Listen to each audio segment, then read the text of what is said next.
दोस्तों, वोट चोरी के आरोपों को लेकर इलेक्शन कमीशन कह रहा है कि राहुल गांधी नियम के तहत डिक्लेरेशन दें, शपथ पत्र दें या फिर देश से माफी मांगे अपने झूठे दावों के लिए।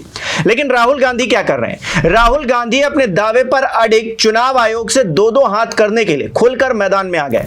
उन्होंने एक ऐसा कैंपेन शुरू कर दिया है जिससे आयोग में बैठे बड़े बड़े अधिकारियों की कुर्सी हिलने वाली है।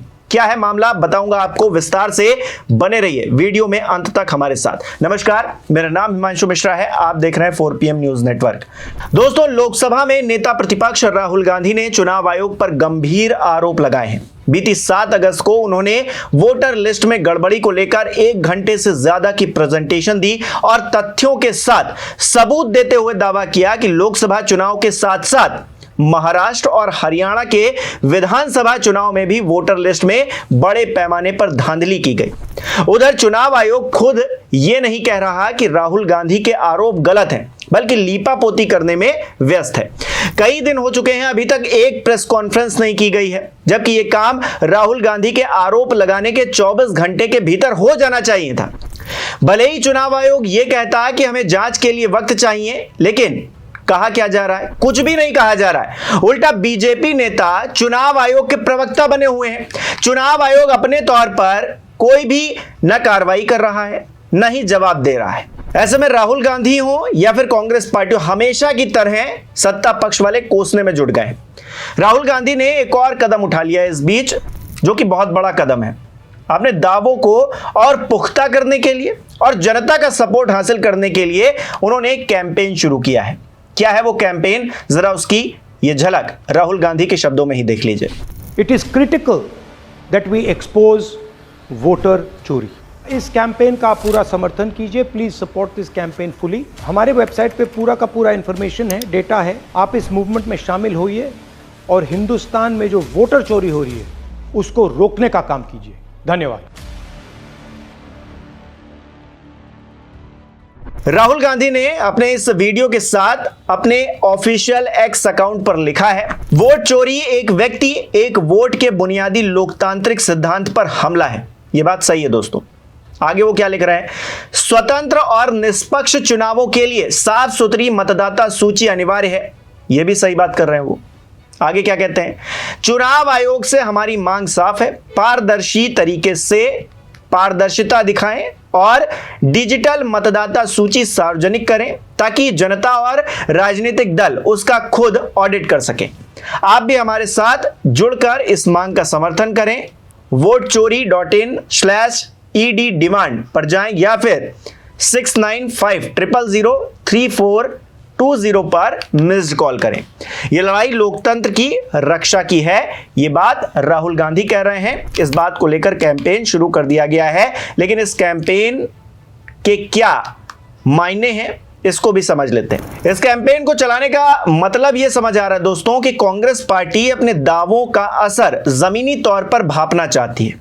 पहली बात ये हो गई। दूसरी बात ये है कि इस कैंपेन के जरिए वो आम लोगों का समर्थन भी जुटा रही है, हासिल कर रही है, ताकि चुनाव आयोग के साथ साथ भारतीय जनता पार्टी पर भी प्रेशर बनाया जा सके और जवाब दिया जा सके। जिस तरह से भारतीय जनता पार्टी वाले ये कह रहे हैं कि राहुल गांधी एक और शिगुफा लेकर आ गए हैं, हालांकि इस बार तो उन्होंने तथ्य भी रखे हैं, सबूत भी रखे हैं, बावजूद इसके भारतीय जनता पार्टी वाले इसे हल्की बात समझ रहे हैं।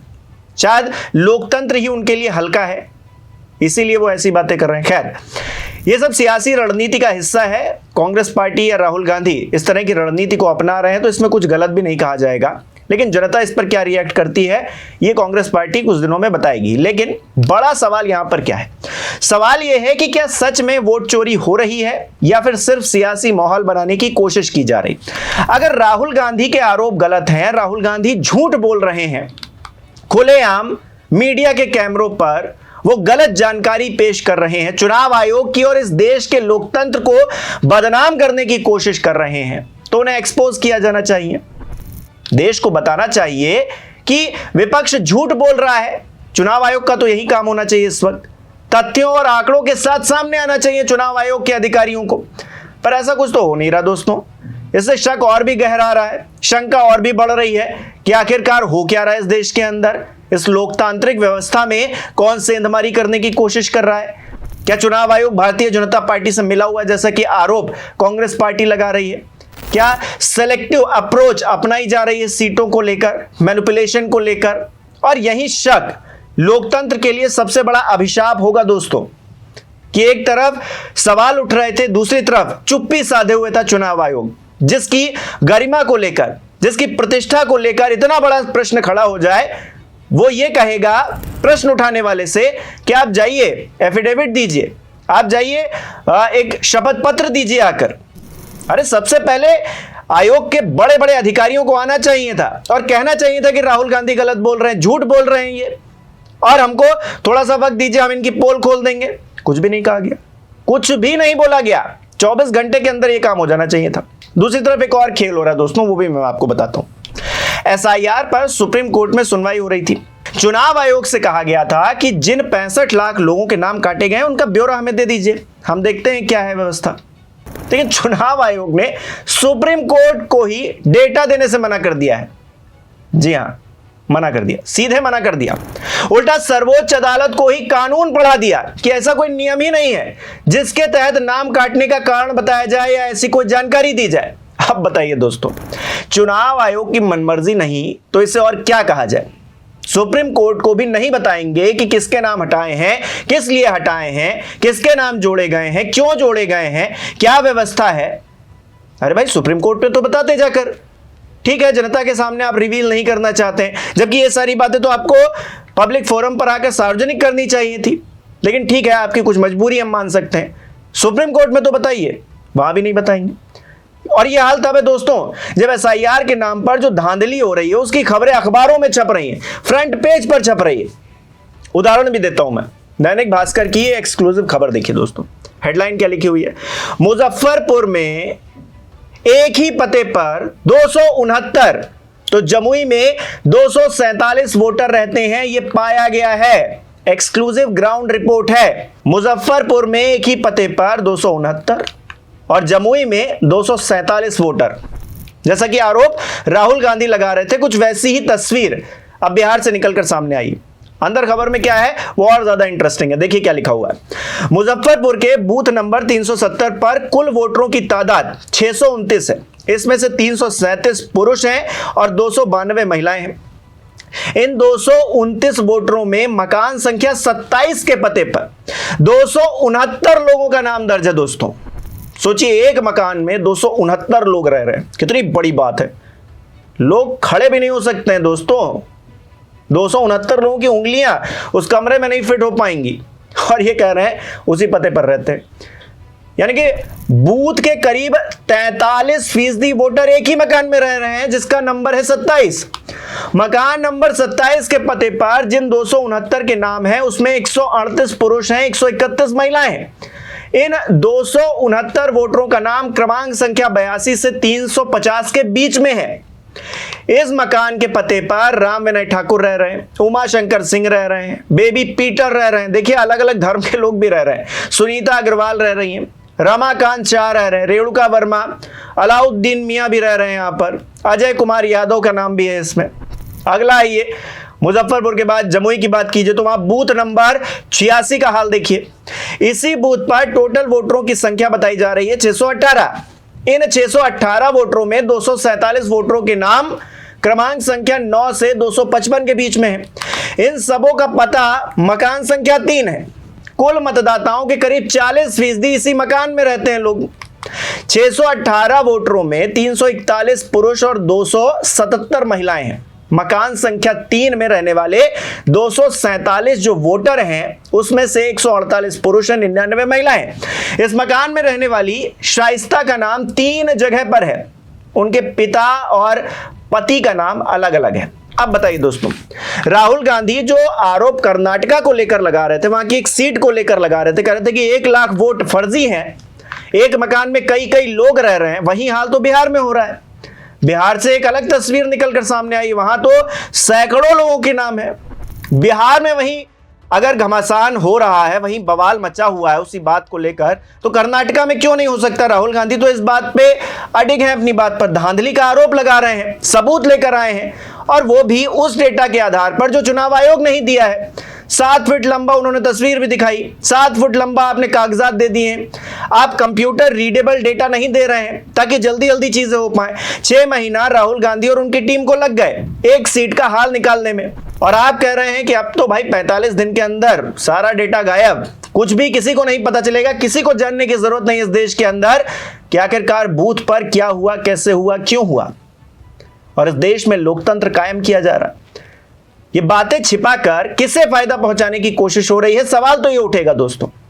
और धांधली का इससे बड़ा सबूत और क्या हो सकता है कि एक ही घर में 250-250 लोग रह रहे हैं, 80-80 लोग रह रहे हैं, जिन लोगों की फोटो आप पहचान नहीं सकते, उतनी छोटी छोटी फोटो लगाई जा रही हैं।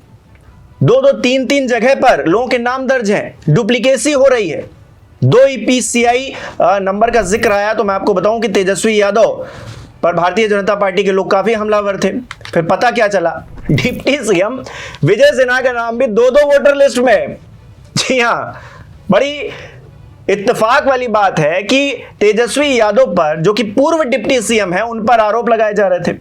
उन्होंने एक प्रेस कॉन्फ्रेंस की थी, उन्होंने कहा कि हमारा EPIC नंबर मैच ही नहीं कर रहा है, हमारा वोट है ही नहीं इस लिस्ट में। तो उस बात से वो पकड़ गए कि उनका 2-2 जगह पर नाम था। अब ऐसे में इस बात को लेकर भारतीय जनता पार्टी वाले बड़े हमलावर थे कि देखिए तेजस्वी यादव उल्टा फंस गए, ये हो गया, वो हो गया। गोदी मीडिया इसको लेकर बड़ा प्रचारित करने लगी बात। अब फिर हुआ क्या कि विजय सिन्हा भी उसी कैटेगरी के निकले, जो मौजूदा डिप्टी सीएम, उनके भी 2-2 वोटर लिस्ट में नाम है। अब लीपापोती करने में शुरू है पूरे मामले पर। लेकिन सवाल ये नहीं है दोस्तों कि किस नेता का कितनी बार किस लिस्ट में कहां पर नाम आ गया। ये गलती नेता की नहीं है दोस्तों, ये गलती चुनाव आयोग की है। सवाल चुनाव आयोग से पूछा जाना चाहिए कि वो क्या कर रहा है आखिरकार। उसे चुनाव में यही सब तो देखना था, इसी धांधली को तो एक्सपोज करना था। एक व्यक्ति को एक वोट देने का अधिकार मिला हुआ है, यह सुनिश्चित करना किसका काम था? चुनाव आयोग का। चुनाव आयोग अगर ऐसा नहीं कर पा रहा है, कर्नाटका में, बिहार में या तमाम और राज्यों में, हरियाणा में आरोप लग रहा है, महाराष्ट्र में आरोप लग रहा है, तो फिर चुनाव आयोग की जरूरत क्या है इस देश को? चुनाव आयोग के जो अधिकारी हैं वो इतनी सैलरी मोटी मोटी लेते हैं, किस काम के लिए लेते हैं भाई? अगर वो निष्पक्ष चुनाव नहीं करवा पा रहे हैं, ये धांधलियां निकलकर सामने आ रही हैं, तो फिर किस काम के हैं आप भाई? आपको होना या ना होना इस लोकतंत्र में क्या ही है, बराबर है सब। जब मीडिया को ही सब कुछ करना है या फिर इन नेताओं को ही सब कुछ डिसाइड कर लेना है, तो फिर आपकी जरूरत क्या है? भारतीय जनता पार्टी आपके प्रवक्ता बने हुए हैं, बने रहेंगे, वो इस लोकतंत्र को जिंदाबाद कर देंगे। लेकिन चुनाव आयोग कहां है भाई इसमें? और गलती किसकी है इसमें? गलती तो चुनाव आयोग की है ना कि एक व्यक्ति 2-2 जगह पर वोट डालने के लिए एलिजिबल हो रहा है आपकी लिस्ट में। आपको पहले छटनी करनी चाहिए थी। लोग अब बताएंगे आगे कि देखिए इनका नंबर इतनी बार है। भाई ये क्या बात हुई? आपको काम दिया गया, लोगों को काम दिया गया है क्या? मीडिया का ये काम है कि एक व्यक्ति 2-2 जगह पर वोट डाल रहा है, इसकी छानबीन करे? नहीं, आपका काम है ये, लेकिन आप कर ही नहीं पा रहे हैं। अब जब आप नहीं कर पा रहे हैं तो सवाल भी आप ही से पूछा जाएगा, लेकिन आपका तो मुंह सिला हुआ। गांधी जी के 3 बंदर थे ना दोस्तों, मुंह सिला, कान बंद कर लिए, आंखें बंद कर ली, और हो गया। क्या लोकतांत्रिक व्यवस्थाओं का मजाक बनाने के लिए चुनाव आयोग को जवाब नहीं देना चाहिए? और अगर देना चाहिए तो कब देगा भाई? यह भी तो सवाल है। आप आज का खाना 4 दिन बाद तो नहीं खाएंगे, आज का खाना आपको आज ही खाना पड़ेगा। जब वक्त है तभी तो आप काम करेंगे ना। राहुल गांधी आज सवाल उठा रहे हैं, क्या 6 महीने बाद जवाब मिलेगा चुनाव आयोग की तरफ से? या फिर चेहरा छुपाने की कोशिश की जा रही है, जैसा कि मैंने आपको बताया? क्योंकि जब आदमी एक्सपोज हो जाता है तो बोलने के लिए कुछ बचता ही नहीं। क्या बोलेंगे? तथ्यों के साथ आदमी सामने खड़ा है, खबरें फ्रंट पेज पर छप रही है। जो सवाल उठा रहे हैं उन पर सवाल उठाने वाले खुद ही एक्सपोज हो रहे हैं भाजपाई। क्या ही कीजिएगा? कमेंट करके दोस्तों बताइए इस पूरे मामले पर राहुल गांधी जो कैंपेन चला रहे हैं उसका क्या आप समर्थन करते हैं? और इस वीडियो को लाइक करना, शेयर करना बिल्कुल मत भूलिए। हमारे चैनल को सब्सक्राइब नहीं किया तो वो भी कीजिए। बहुत बहुत धन्यवाद।